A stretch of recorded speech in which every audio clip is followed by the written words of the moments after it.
Hi guys! Magandang araw sa ating lahat. Ito pang Gaminigs Vlog. Guys, naghahanap ba kayo ng mga extra income? Panoorin niyo itong ating video. Ituturo ko sa inyo kung paano ang pagre-repack ng mga gummy candy, manipis crackers, sampalok, deli sweet beans, at iba pang mga kotkotin. Ang re-repackin natin ngayon, jelly beans. Ang kilo ng jelly beans ngayon, May 2025, 108 pesos. Ang 2.5 kilograms ay nagkakalaga ng 270 pesos presyong Divisoria, Manila. Ito guys, madali lang to, simple lang tong ating rerepakin.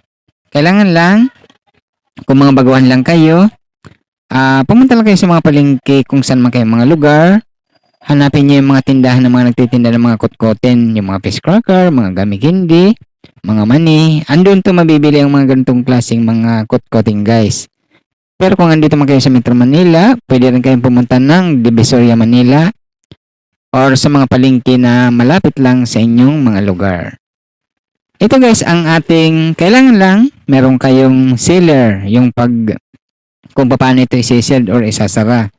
At saka may plastic at itong gummy candy o anumang mga kotkotin na ating re-repakin. Ito guys, ito ang ating re-repakin ngayon, ang jelly beans candy. Ang gagamitin natin plastic dito, 5x7, 75 peraso na jelly beans ang ating ilalagay or re-repakin. Pang 20 pesos lang to guys ha. Or depende sa inyo kung magkano inyong gustong mga presyuhan or ilan ang inyong ilalagay sa isang pagre-repack. At bibilangin nyo lang para parehas ang laman ng ating re-repakin. Or depende sa inyo guys kung magkano yung mga presyuhan. Kailan guys, kung kayo ay mamimili nito or pupunta kayo sa mga pamilihan, kayo mismo ang pipili. Piliin nyo yung makikintab. Kung kagaya nitong jelly beans, kailangan guys yung makikintab, yung hindi siya nagdidikit-dikit. Pag nakita nyo na mayroon na siyang basag or nagdidikit, huwag nyo kukunin yan kasi ilang araw lang magdidikit-dikit na yan. Kailangan yung makikintab ang pipiliin nyo, yung walang nagdidikit-dikit, yung parang buhaghag lang siya. At saka makikita nyo naman yan na malinaw ang plastic na kanyang pinagkakalagyan at makintab itong jelly beans or kahit anumang mga kutkutin or gummy candy. Makikita naman natin kung alin magaganda ang hitsura. At saka kailangan yung presyuhan niya guys. Titingnan nyo kung hindi siya masyadong mataas para ito sa Divisoria, 270 pesos ang isang bag na nagtitimbang ng 2 kilo at kalahating kilo or 2.5 kilograms.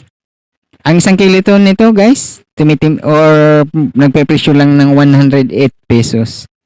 O kung mga baguhan lang kayo, pwedeng bumili muna kayo ng tig 1 kilo lang para masusubok ninyo kung alin na magiging mabilis sa ating mga lugar or sa inyong mga lugar. O ganito lang kasimple ang ating pagre-repack nito. O ganyan lang.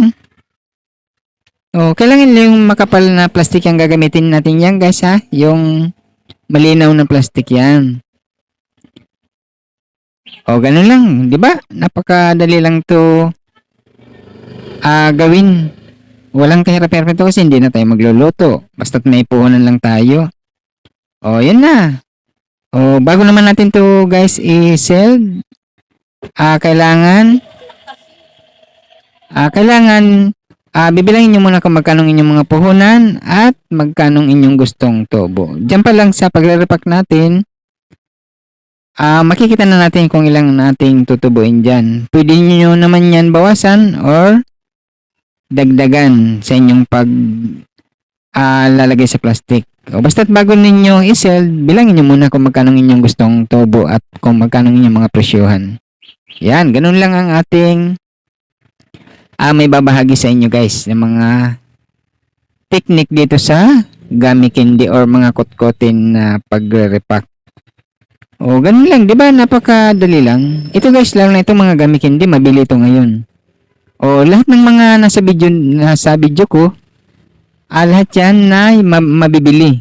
Yan ang subok ko na ng mga paninda. Yan. O sa matagal na natin pagtitinda, yan ang laging inuulit-ulit ng ating mga kababayan na binibili itong mga gamikindi, mga mani. Basta nandito sa video ng Gamidigs Vlog guys. Panoorin nyo yung marami tayong mga video dyan. Ang repack ko nito, 2 repack lang ako guys ha. May pang 5 piso at may pang itong kagaya nito 20 pesos. Ayan guys, pagkatapos natin may seld, pwede naman natin yan i-display ng nakaganyan sa mga basket, sa mga tray, o anong ating pag-display sa lamesa. Pwede nyo rin yan i-display ng nakaganyan sa mga planggana na maliliit para mas kitang-kita yung ating mga paninda. Lalo na kung ang ating pwesto guys, may bintana tayo na open siya. Oo, yung wag natin nalagyan ng screen, yung kagayang ganito, yan, open lang siya para kitang-kita ng ating mga kabayan at nahawakan nila ang ating mga paninda. Or pwede rin, ang ginagawa ko guys, isinasabit ko sa alambre. Kasi ang pwesto natin ay open siya, walang screen, kaya mas maganda yung nakasabit para kitang-kita ng ating mga kabayan. Mas lamang tayo dyan guys, kasi kahit sa malayo, nakikita ang ating mga paninda ng pagka-open ng ating pwesto.